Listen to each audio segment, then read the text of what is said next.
Hello. Hey, everybody. G'day. Hey. Can you hear me? Yes. Yep, perfect. That's Weeby. Well, hold on a sec. Let me try to figure out video.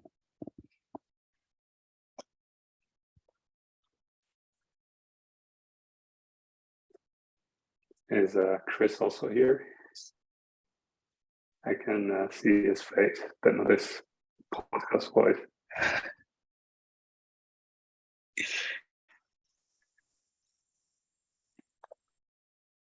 Oh, he cannot be. You have to unmute him or something, I guess. I can ask him to unmute, and I can ask to start video, but I don't think I forbid anything because you could do it, Yeah, right? because Without... let me just try it again. Oh, there he is. I am now able to start my video. Apparently, it's not you who forbade me. It was the overlay that was telling me that the video was being recorded that was not showing, and I could not accept it. Technology. But I still thought it more likely that you would forbid me. Yes, that's what I would usually do. But... Hi, everyone. Cool. Already a lot of people joining. I think we can wait like 1 or 2 minutes more to get people in.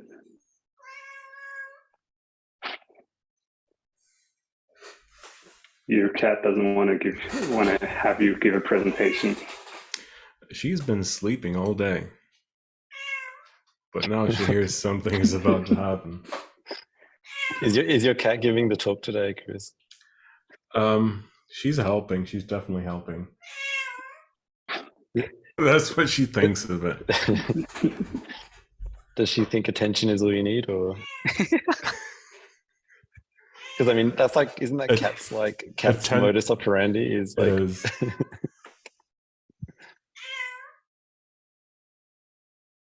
Yeah, I think attention is all I need. Is the motto here.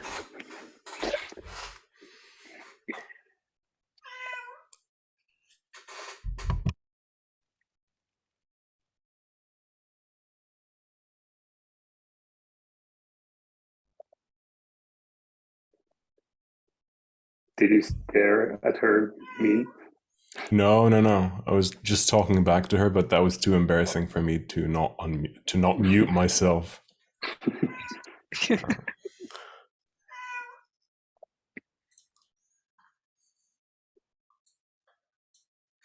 Cool. I guess we can get started. There's not that many more people joining.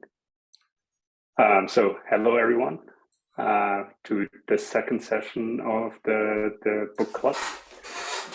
Today, Chris is talking about the second chapter, which is text classification, and then we will have some discussion about that, where you can ask questions. Louis is also here. And then we have a second half of the session where we will talk more about like how to contribute to open source, which will be led by Vivi. Chris, you want to take it away? Yes, just 1 second. I'm just about to share my slides.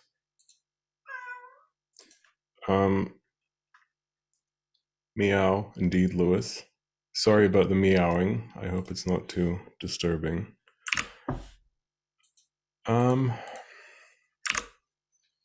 Right. So thank you everyone for joining us for this second session of the reading group. As Leandro said, we'll be talking about chapter 2, but I figured that I would not present it because we're expecting people to have read it. I'll just go through a very high level of what I think this chapter is about. I mean, it's super straightforward. It's not a fiction piece. It's actually an introduction to the libraries that you'll be using throughout the chapters, mainly the Datasets library, the Tokenizers library, and finally the Transformers library itself. So in a sense, and just to be super cheesy about this chapter is about the journey, not the destination. So it's not really important that you train a classifier at the end. It's just something that you end up doing. The most important thing I think that this chapter does, and does really well, is to introduce you to the things that you'll just be using again and again as you go through the different chapters. So that's datasets, for loading your datasets, as the name suggests.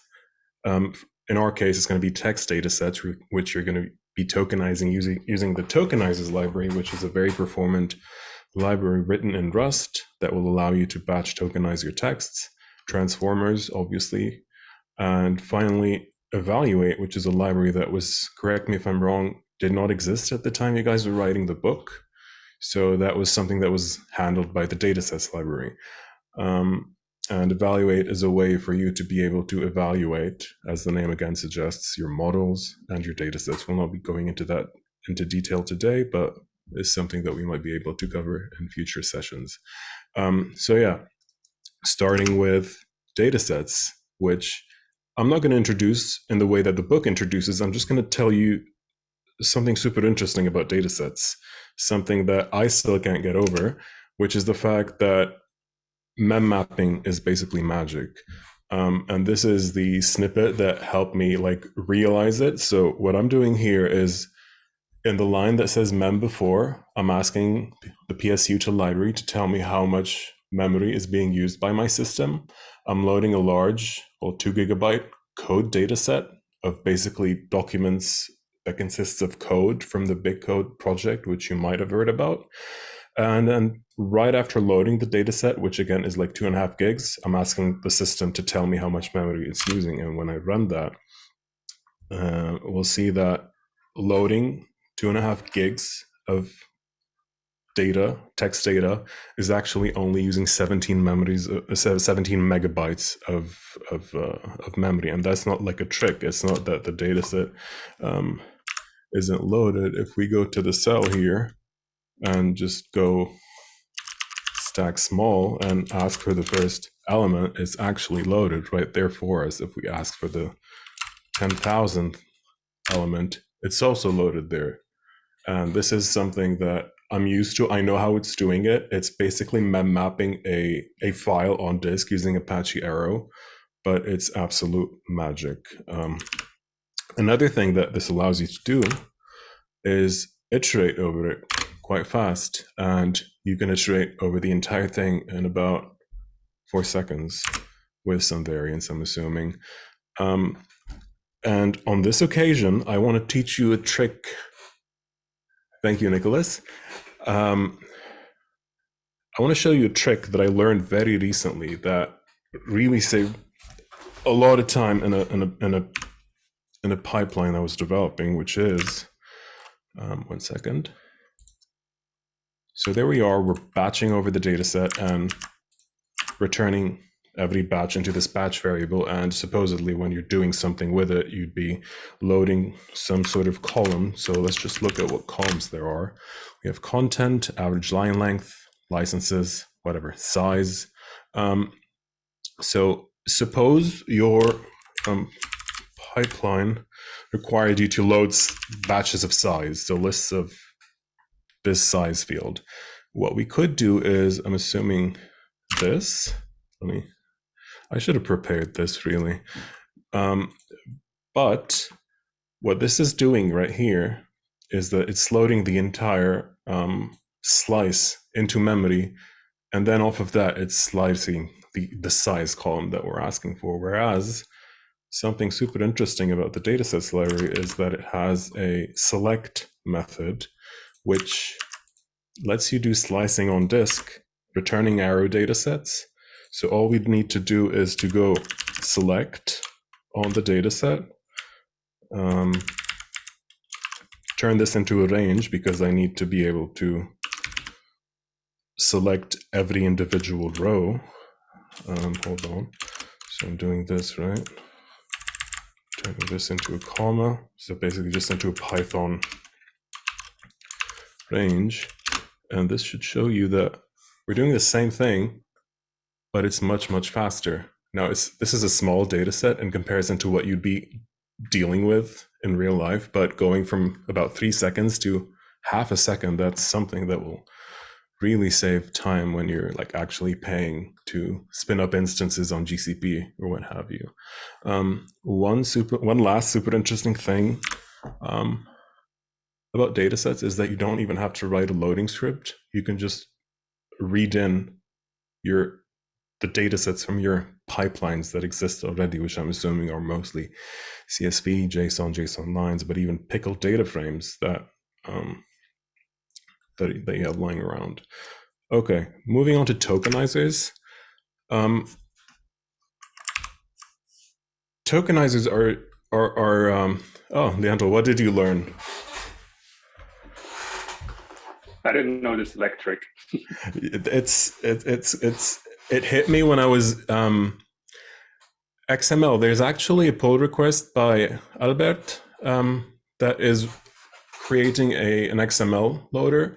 I think Albert would be very thankful if you could try that pull request and let him know if it's working. Maybe someone can pull up the pull request and paste it in the chat. Tokenizers. I'm not going to go into too much details about how tokenizers work and how you would train them, but this is just to tell you that when you say that you're tokenizing something, you're actually running multiple pipelines over it. You're normalizing. So things like lowercasing, removing diacritics, treating different Unicode characters in a special way, normalizing Unicode. That's one step. And then you pre-tokenize because all these algorithms can actually not perform on like endless streams of strings, which means that when you want your BPE tokenizer or your WordPiece tokenizer to be trained, you actually need some chunk of data, and usually these chunks are things like white space tokenizers, so turning your endless streams of text into manageable, let's say, words that are then turned into subwords using the model. And what we see here is probably the BERT tokenizer. This is an example from the Hugging Face course on tokenizers, which I recommend wholeheartedly. And after the module itself, so here, is it WordPiece or is it BPE that BERT is using? I'm never sure. And then WordPiece, and then the post processor, which is adding everything that BERT needs in order to be able to do the modeling properly. So the CLS token, the separating token, and things like that.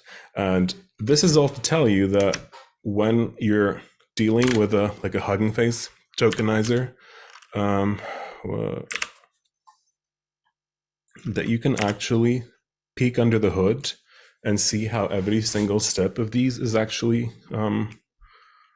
happening. And this is something that took me a while to understand, because in my mind, it was this Rust library, and I never knew how it used to be like related to what I'm importing from the Transformers library, right? So to access the Rust tokenizer that is doing all these things, you would access backend tokenizer, which is just bindings, a wrapper around a Rust tokenizer. And so to see how the normalizing is happening, we take our normalizer from the Rust tokenizer, we can call it on the sentence that we have, and it's basically it turned our uppercases into lowercases. Let's save that, because it's meant to be a pipeline, so we need to call the same thing again, this time the pre-tokenizer, and again we can call pre-tokenized string on our normalized sentence. Now, this is nothing that you have to do yourself. This is what happens automatically when you're tokenizing with Hugging Face tokenizers. But it's like interesting for me, at least from an engineering perspective, when I wanted to develop my own pipelines, to understand how these things stack up and work. Now, this is interesting here because this is super useful for modeling, to be able to go from these words that the pre-tokenizer is outputting to the actual string that you input earlier. So spans from So the span from 0 to 5 is the word hello in the original sentence after normalization. This is something you need to keep track of because you need to keep track of what a word is, what a token is for things like masking, where you need to have some notion of tokens, for example. And then finally, we can do the same thing with the model, but I'm not going to go into that right now. One last thing I want to say about Tokenizer. So this is just using the normal transformers fast tokenizer. And you might think that it's outputting a dictionary because that's what the representation is. But if you call type on this, that's actually a magical object called batch encoding that has a bunch of methods that you can call on it. But I don't typically do that. I usually index into the sentences. Here we have one sentence, so we would still access it via calling the 0th one. And the thing itself here is an encoding object. And on that, you can call things like tokens to see how it was tokenized. You can call, I think, IDs to see the actual vocabulary IDs that the model is being fed. So yeah, this is just me rambling about tokenizers because they're one of my favorite parts of the pipeline. And then finally, coming to the crowning achievement of the chapter, which is actually classifying text. The chapter goes through 2 different ways of classifying text. And again, this is not state of the art. It's just something that's simple enough to help you understand what came before it. In order to really learn about text classification, I would invite you to go to the tasks page.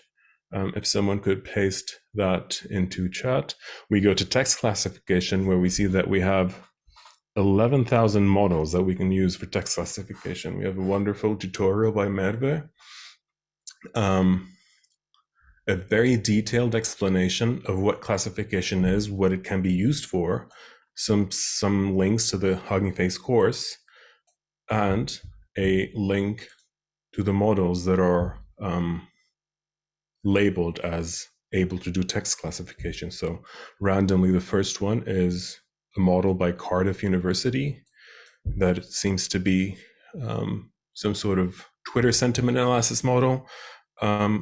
And this is quite fitting and a very nice segue into what VB is about to present, because this is super annoying to me, this YAML metadata warning. So we are going to send a pull request to add a YAML header to get rid of that warning. The only thing I know, do I know anything about this model?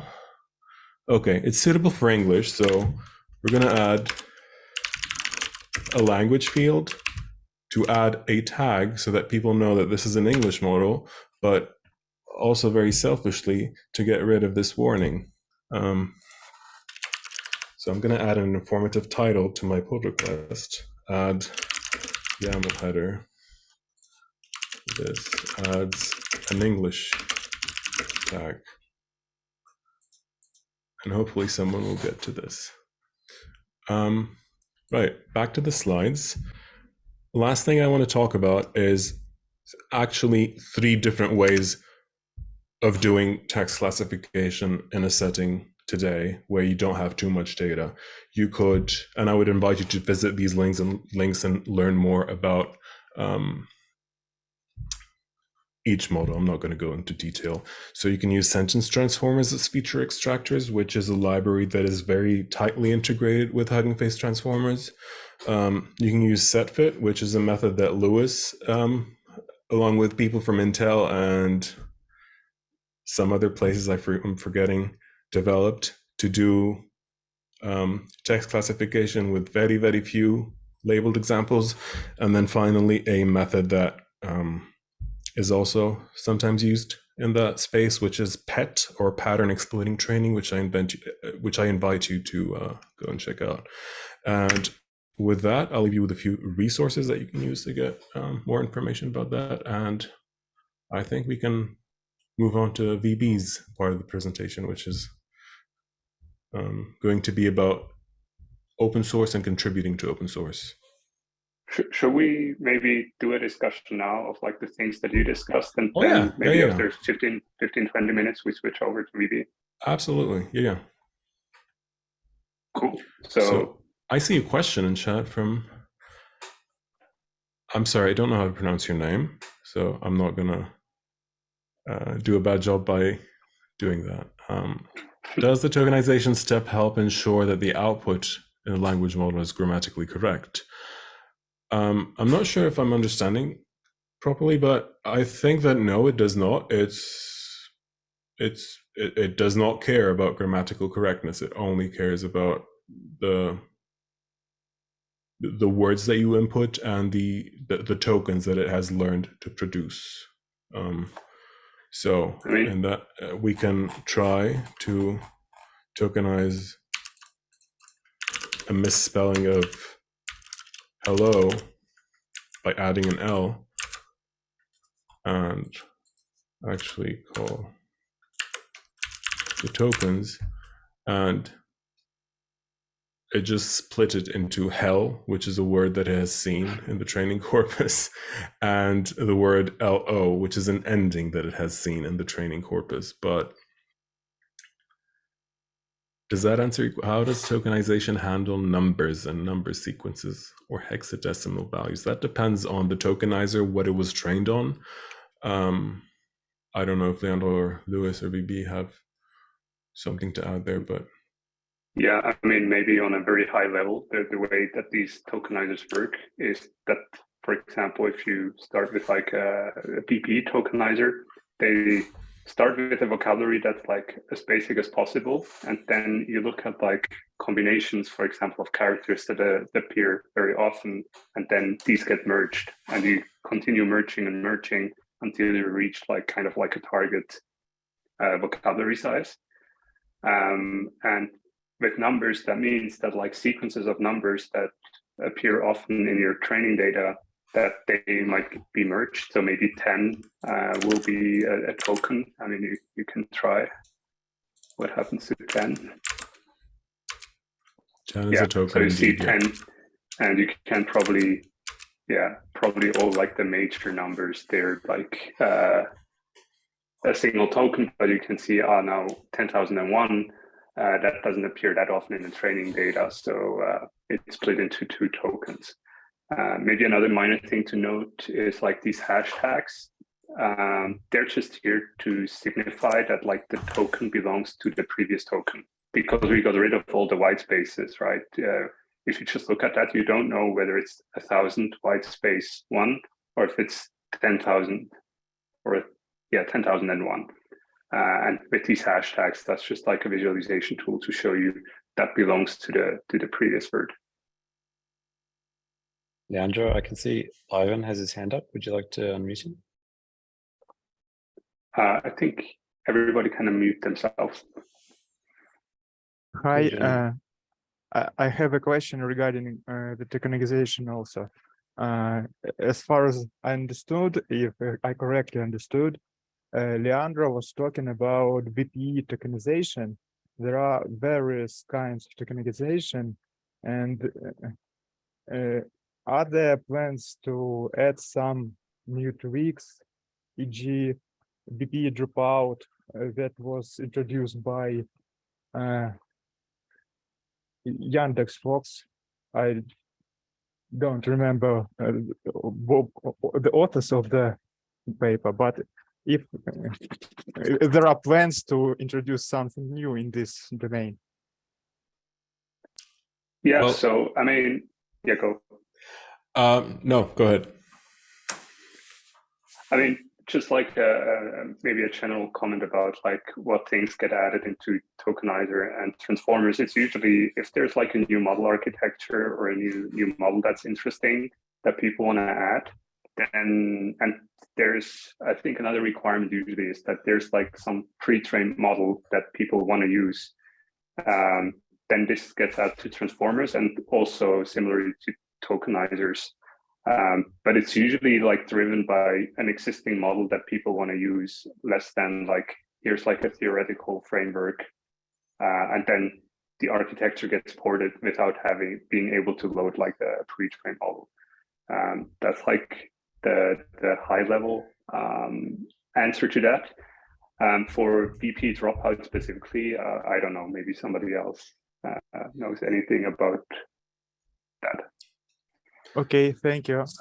For me, it was quite a surprise that Tokenizer was written in Rust, and it was awesome.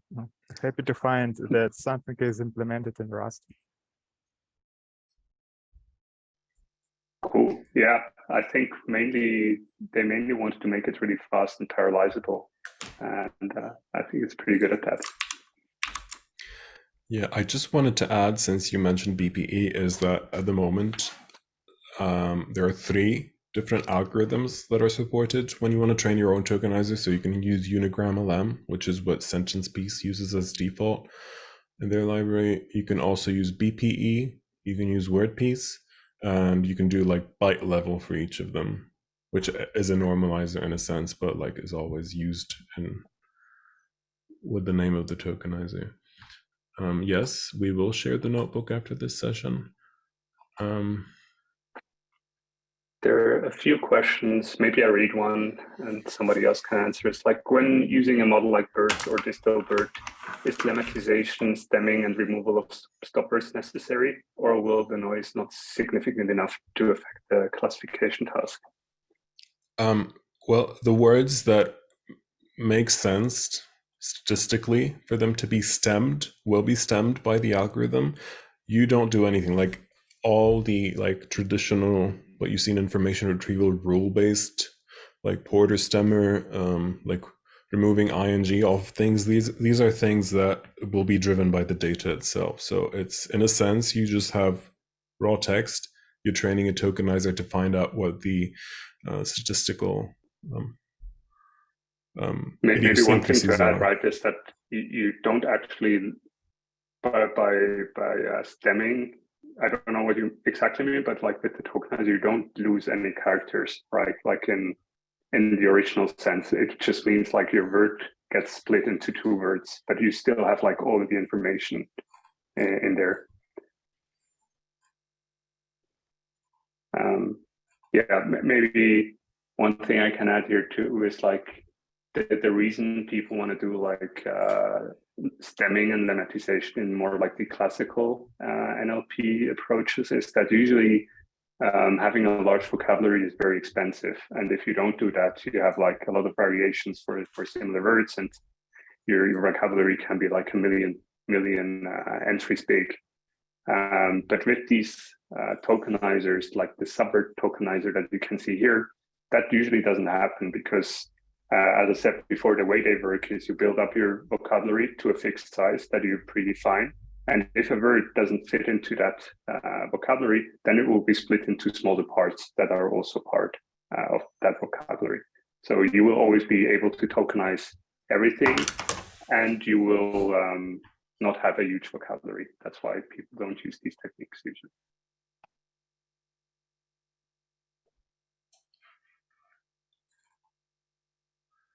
Hassan, would you like to ask a question? Yeah. Hi. I want to ask, so on the very last slide, you mentioned 3 methods for when you have not much data, Right. PET, sentence transformers, and 2 sentence transformers.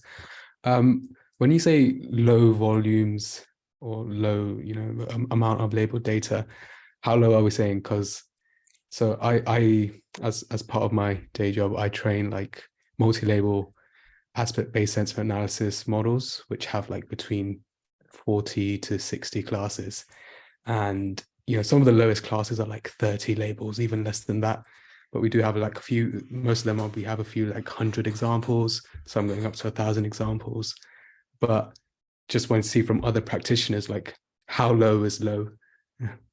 Does that sort of, if you could sort of point to that? I know it's a tricky question. I can take that if you want. So in the academic literature, there's a kind of convention that roughly 8 labels per class is thought of as being like what's called like a few shot regime. And this means that, when you feed if you imagine I have a binary classifier for like sentiment analysis, then I have at most 16 examples I can give my model. And then usually people then say, okay, at around a few hundred labels or per class, that's when you start to see the fine tuning of transformers really become dominant. So basically between 8 and like a couple of hundred, you'll see that a lot of these other techniques will do better. But then once you start hitting around a few hundred per class, you may as well just fine tune, you know, BERT or something like that. Cool. Yeah. But you're right, it's arbitrary. I mean, the 8 is just because some academics decided that was important, and it's just a good measure of, like, you know, Yeah. how much data you have. Yeah. I mean, in my sort of experience, I've found really depends on how sort of mutually exclusive your classes are. The closer they are, then yeah. And sometimes the multi-label actually helps to distinguish the classes, just training all together at once. Yeah. Should we move on to the open source bit, just to give VB some time? I think And then that we makes can sense. Yeah. have like an open discussion afterwards if we want. Yep.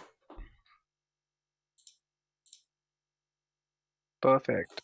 I'm gonna try and share my screen.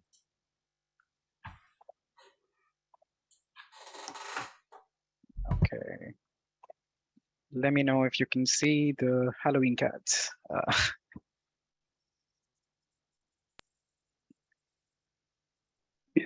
Yes, we can. All right, perfect. So this bit is going to be like a bit different, but although you know, important enough. And what we're going to cover is like how exactly do we sort of contribute to open source, right? And this is useful for you know, all of us for like multiple reasons. Just taking for example how you know, Hugging Face transformers has typically been. It's basically been like an open source repository, and you know, any and every new model that sort of comes in. Just taking one example, sort of gets added on within this particular subfolder of models, and you know, all of these models are added by and large by the community, right? So either the authors of the paper or someone who's read the paper, they would you know, sort of come in and you know, add some sort of an open some sort of an issue saying, hey, should we you know, maybe we look at some good first issue. So say for example this issue wherein Niels over here says that you know, we should add Swin to SR model, right? And then basically it all starts from an issue, and then we start sort of collaborating on it via Git, and you know, we raise a pull request for it, and then eventually once everything's done, this model gets sort of added to the main transformers repo, right? And the main goal here is one to be comfortable you know, contributing to such open source projects for both for fun, you know, for fun, not pun, for fun and for profit. You know, fun being, you know, just to see how these large code bases work, and you know, just to play around with them. You know, add certain capabilities to the way that you're using certain models that you think the community can benefit from. And for profit meaning, you know, just to try and you know, make something else out of whatever's existingly whatever already is present in the current repository, right?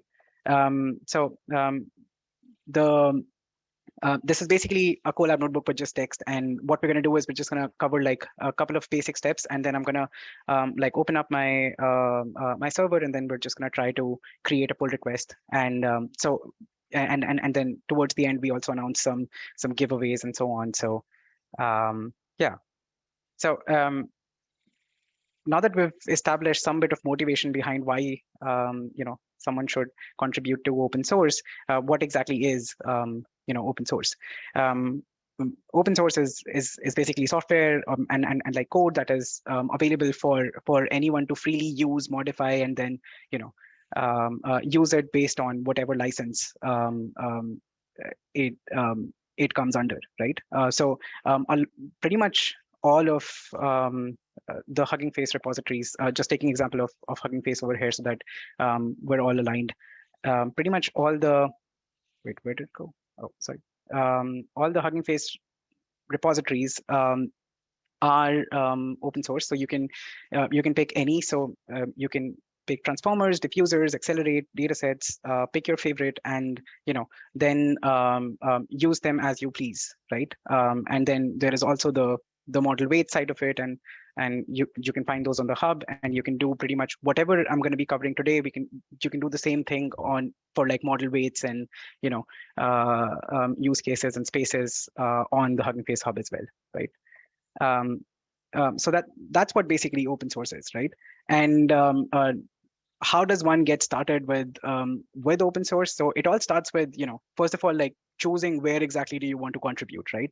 So there are like multiple different organizations. In this one, we're taking the example of Hugging Face, but pick your favorite. So there are like open source repositories from Google, Facebook, also some really niche packages. For example, I know from like audio side, there are something like PyAnnotate, and Facebook, like Meta has its own fair sequence, whatever, fair seq, if I'm pronouncing it right. I'm pretty sure I'm butchering it, but you can like, it all starts from like choosing which organization and like which sort of code base you want to contribute to, and then it starts with sort of understanding the code base, like how exactly is the code base structure. So for example, in case of I'm just going to quickly switch to my I don't know if you're able to see that. Are you able to see my VS Code right now, or do you see this?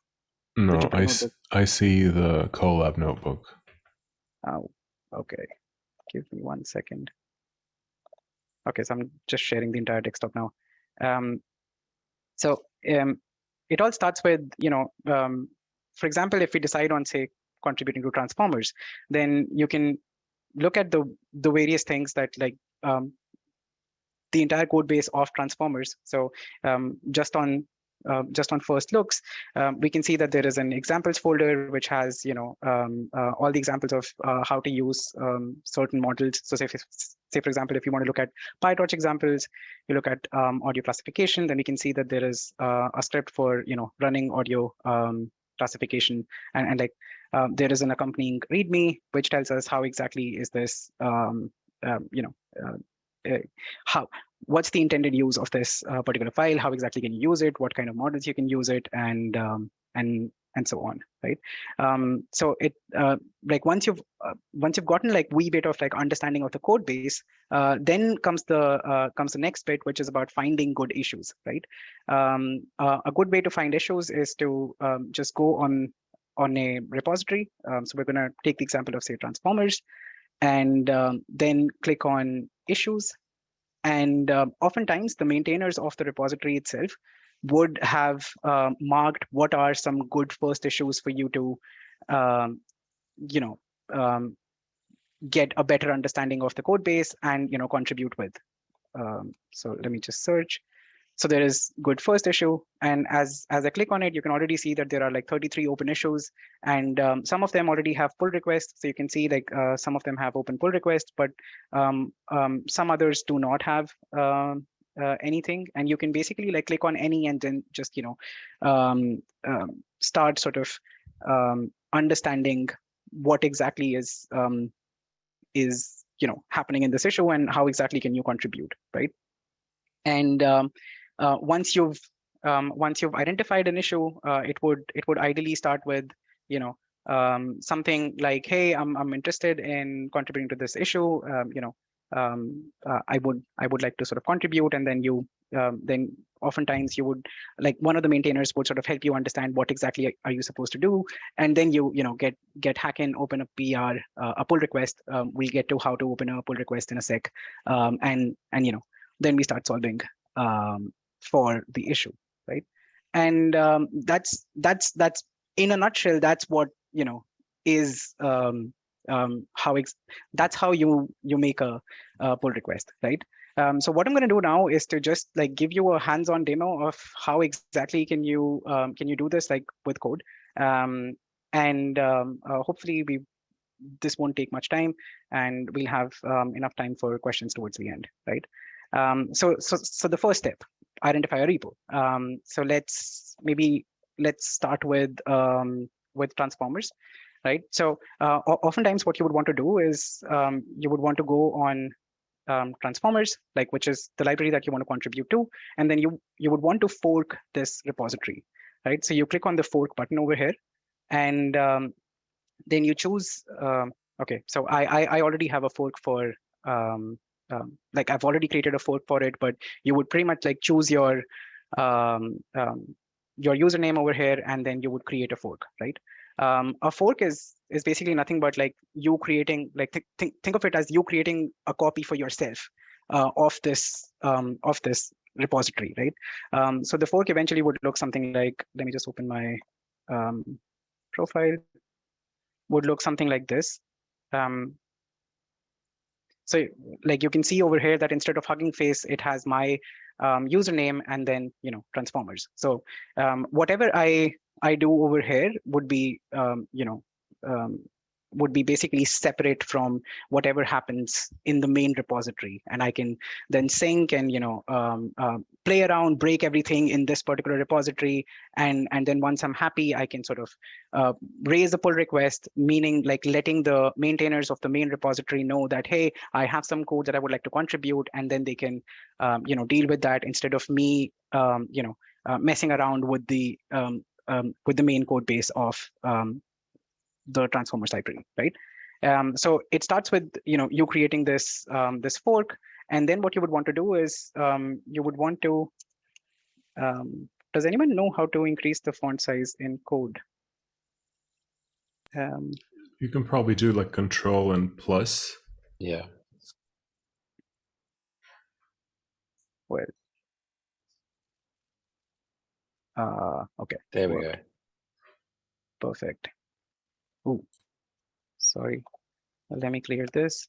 So I'm currently in a in my research group's server, so like, don't pay attention to whatever else is there. But so we what I did was I already sort of cloned the transformers library, because it takes about 2 or 3 minutes to to clone. And so this is my fork of the transformers library, right? So if I do git status, you can see that, oh, it's not saying that, but but anyway, like this is basically the clone of my fork of the transformers library, right? Then let's try to identify something wherein we can contribute upstream, right? So I'm just going to make a very simple pull request wherein I'm going to take this README, which is within like examples, PyTorch, audio classification, and I'm just going to add some extra parameters to the main file over here, and then like open a pull request for it, right?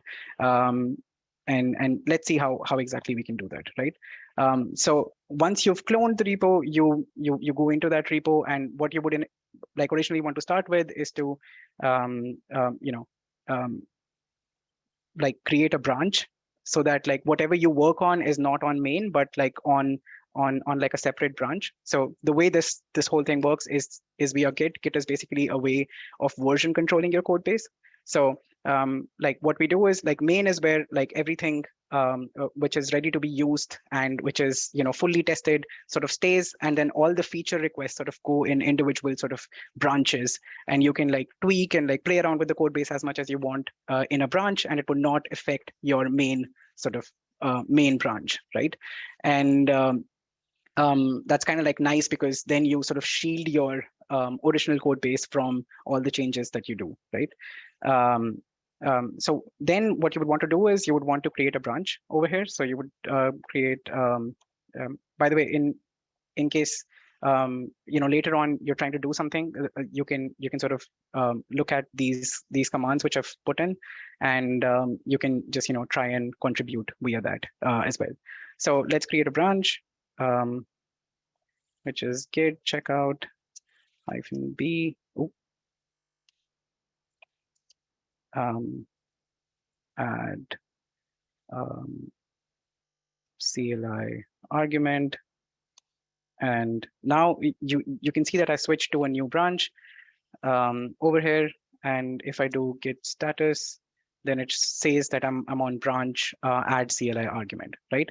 Now what I'll do is I will connect my fork to the upstream, which is the main repository of transformers. So I'll do git remote add upstream.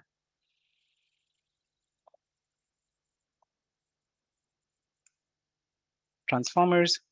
That's done. This is in the event that we create a pull request, so it knows that where exactly does it is it supposed to sort of create that, and then let's make a quick change, right? So we're in the README. Let's look at the status real quick.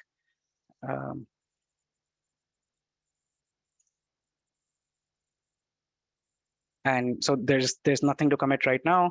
And then I think within the README, let's make a quick.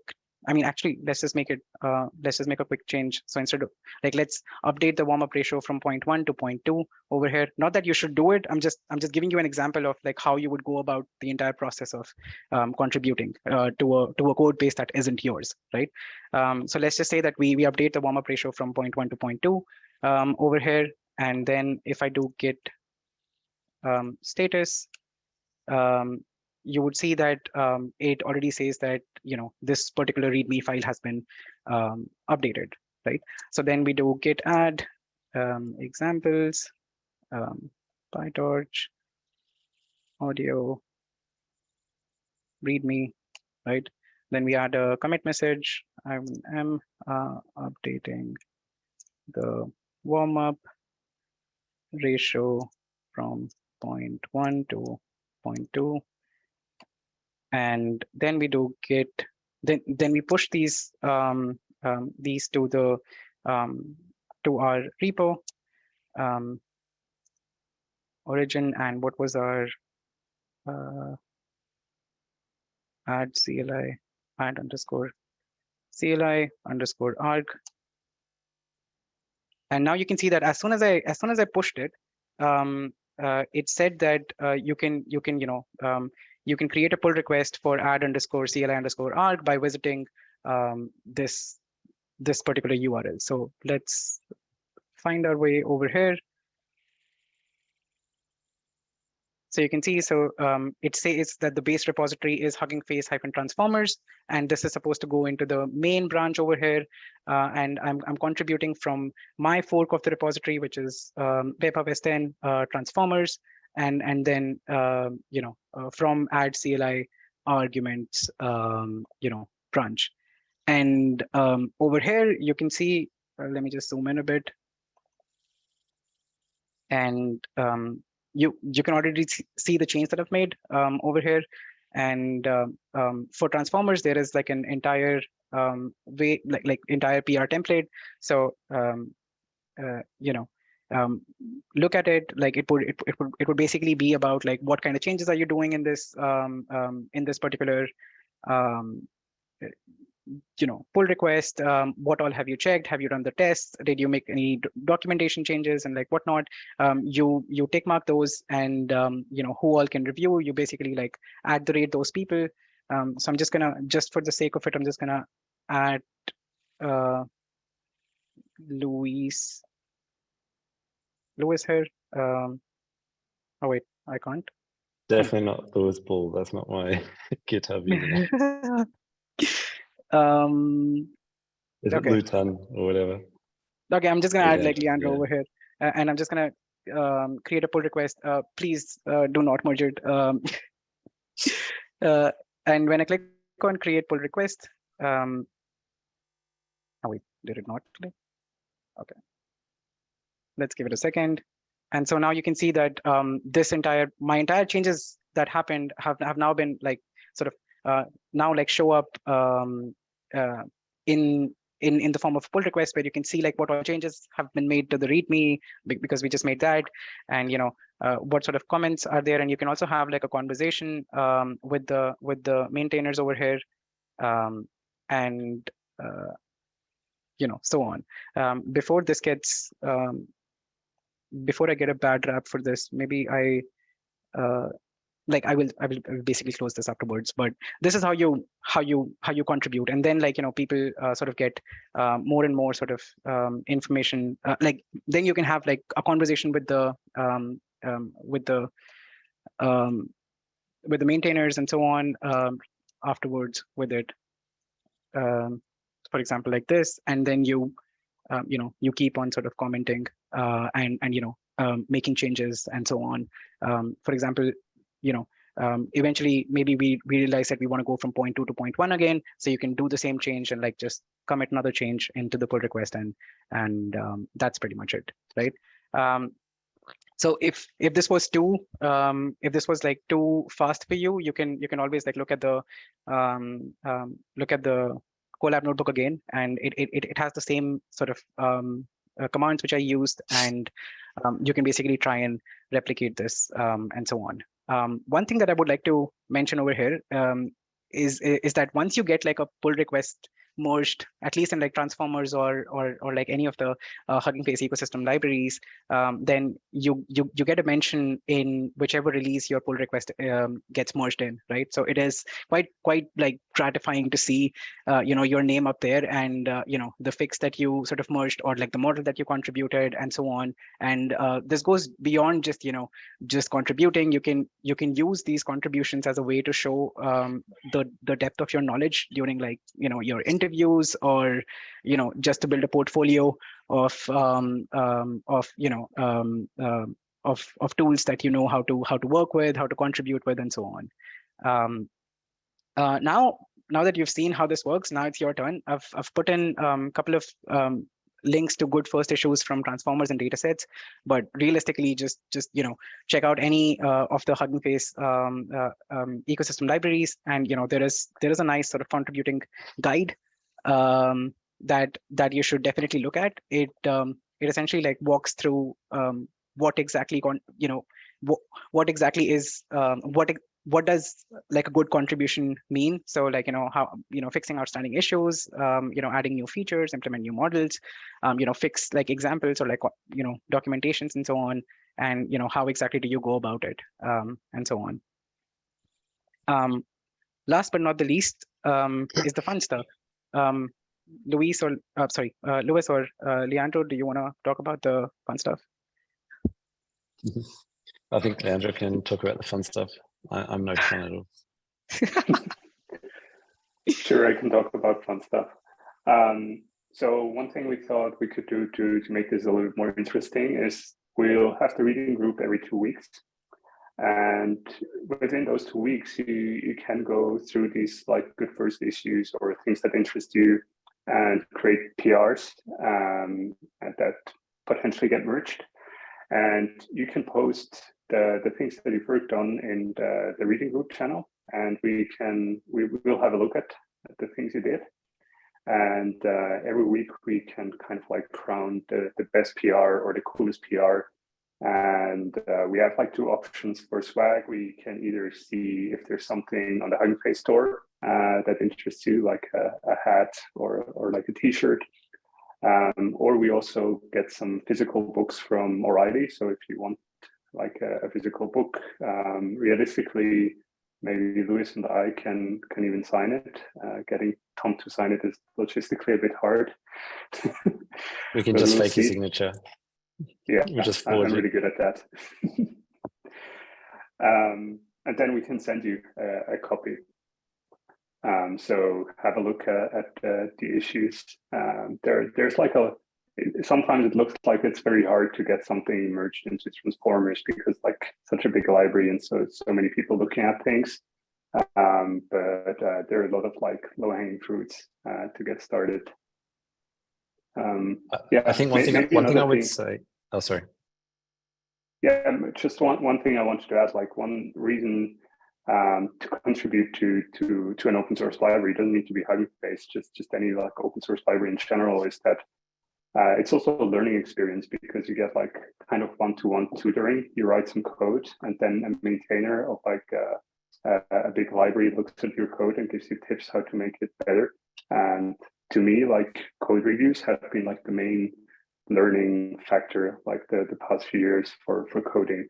Like, I think that's by far the source where I learned the most things. So I would really encourage to try to get into that. Sorry, Liz, you want to say something?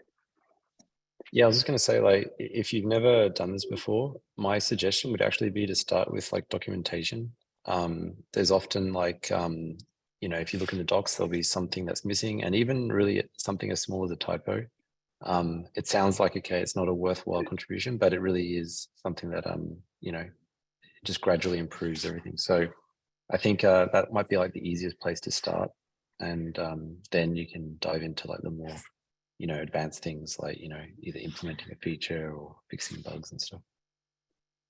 Yeah, I mean, if people are interested, maybe next week we could also look a little bit more at what it takes to do like a code contribution with like running tests and the CI that's running. I think that's something that we brushed over a bit, but it's not that hard, but maybe it helps if we show it once.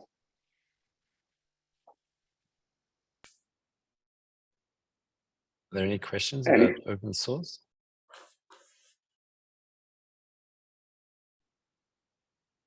I missed the first half hour, so maybe you already covered. So whatever you covered so far, is it, well, how do I say it? Does it matter whether you are on Linux or Windows or you are using Colab? Generally not. Windows, I think, has maybe some limitations for some of the libraries in the Hugging Face ecosystem. But generally speaking, Colab Mac should work out of the box. So Colab Mac. And Do you mean Linux? Linux, yeah, okay. both, so both, Linux. yep, and Mac. Okay, yep. and a Mac. But yeah, whatever the mechanism you are talking about, you know, the Git thing. I'm new to Git. Okay, I know Git. I used some other version control system before. I know the concept, but I don't know the detail about how to use the Git. Okay, so all of the Git details will be different, or not really, when you are using like Colab or Linux or whatever. If you install Git on Windows, you'll get something that's called Git Bash, and it looks exactly the same as the thing that Vivi has shown. So you can use exactly the same commands. And actually, a lot of people I know that use Windows use Git Bash because it's like closer to the Linux version. Okay, well, that's wonderful.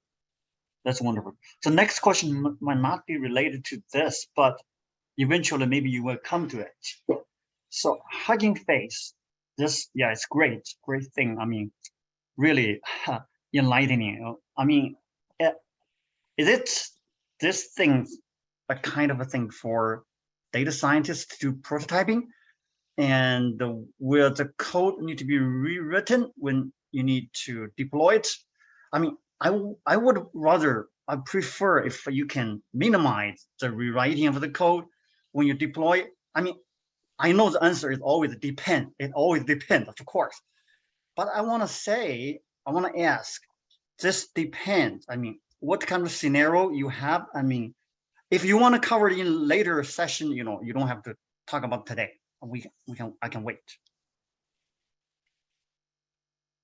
I mean, maybe a quick answer is that like at Hugging Face, we have the Hugging Face Hub, which is kind of like the layer that connects the whole open source ecosystem. And it's not just the Hugging Face ecosystem. We have integrations with other libraries, like the PyTorch image models, things in audio processing, stuff like this. And the basic idea is that for most machine learning projects, there's kind of like this, you know, iterative cycle of having data sets, creating data sets, then training models, then deploying those models, then inspecting the models, building demos, all that kind of stuff. And so at some level, the Hugging Face platform or the hub is that kind of layer where you can do all of those things roughly independent of the domain that you're working in. But I think we can probably cover those things in a bit more detail in a future session, because I see we're kind of getting tight in time. And there's a question here from Jensen. Yeah, I'm just wondering if it would be hard to contribute to the code base, like practically speaking, if you don't have a workstation of your own. I have a Mac and I have access to Colab Pro Plus, so I can run everything, but maybe actually debugging and contributing could be harder.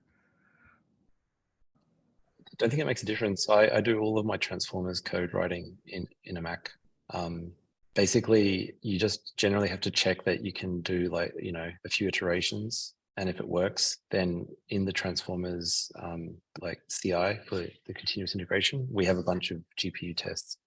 So generally speaking, it shouldn't be a limitation. Okay, so you kind of just leave it at the end, and then if it passes the tests, you're probably good. Exactly. Yep. Cool. Thanks. Cool. I think we're getting to the end. One last thing I wanted to mention is that two last things I wanted to mention. One is that we're not going to go through the book like linearly. We don't have to go chapter by chapter, but you can actually choose which chapter we want to cover next. So what we're going to do is in the Discord channel, we set up a vote.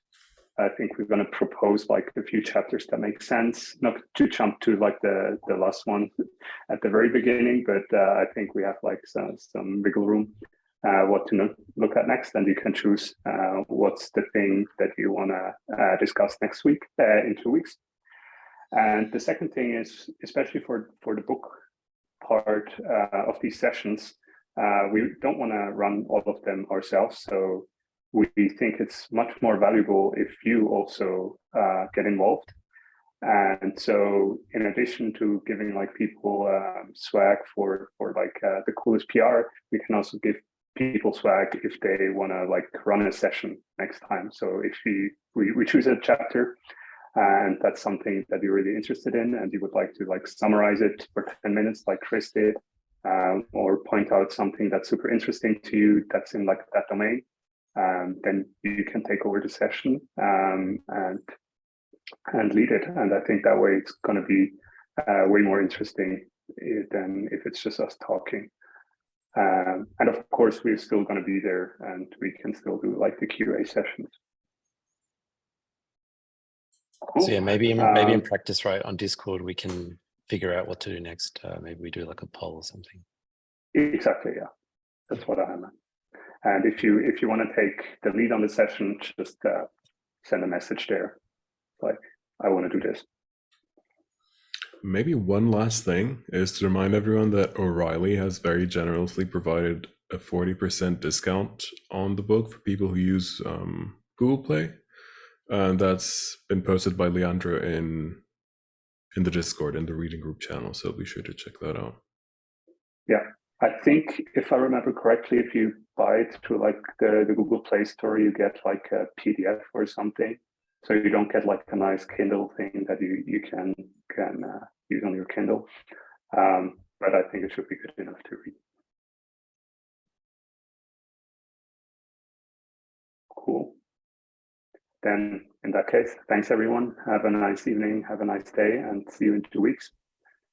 And if your question wasn't answered, you can just post it on Discord and I'll try to scan through and answer as many as I can. Thank you, everyone. Bye, everyone. See you in the Discord. Bye. Cheers. The recording will be up very soon, right?